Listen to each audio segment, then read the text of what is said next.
I'll tell you one situation that helped shape the way I am today. So one of my mom's friends, she moved to Fort Madison, Iowa. I was like damn near like the only black kid in town at the time. One of our homies, she lived in a trailer. His name was Rusty. I remember one time we was all hanging out in like Rusty. And keep in mind, these are all like white kids, right? And we just walking down because Rusty had a bone to pick with this kid he went to school with. So we go and it's like 15 kids probably out there. You know, they're playing like soccer in the front yard. When I tell you like parents is out on every porch, Rusty sees the kid from school that, you know, he had beef with. So he walks up to him. For some reason, it was like this big 2x4 stick sitting right next, leaning like on a house. He grabs it and hits the kid with it. And so he ends up running.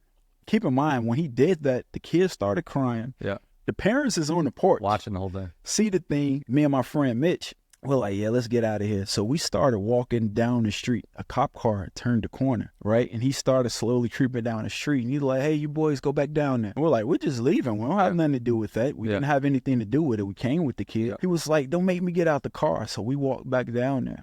And the cop asked, who did this? Every person out there pointed to me.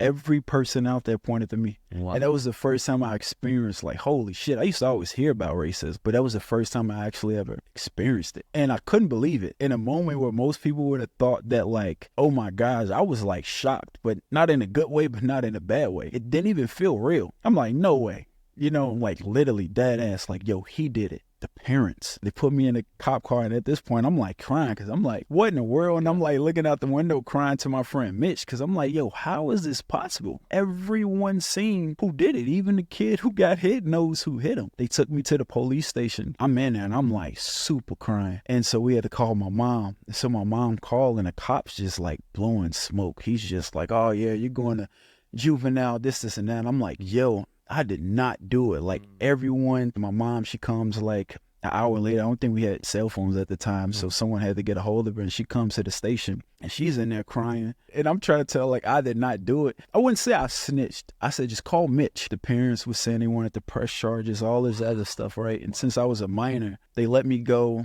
had to give us a court date and everything. I was able to get out of, because Rusty had already left. Apparently he was already leaving town. He got word that what happened because he had left. He didn't know that happened. He actually called, then had his parents call because they didn't really give him. Yeah.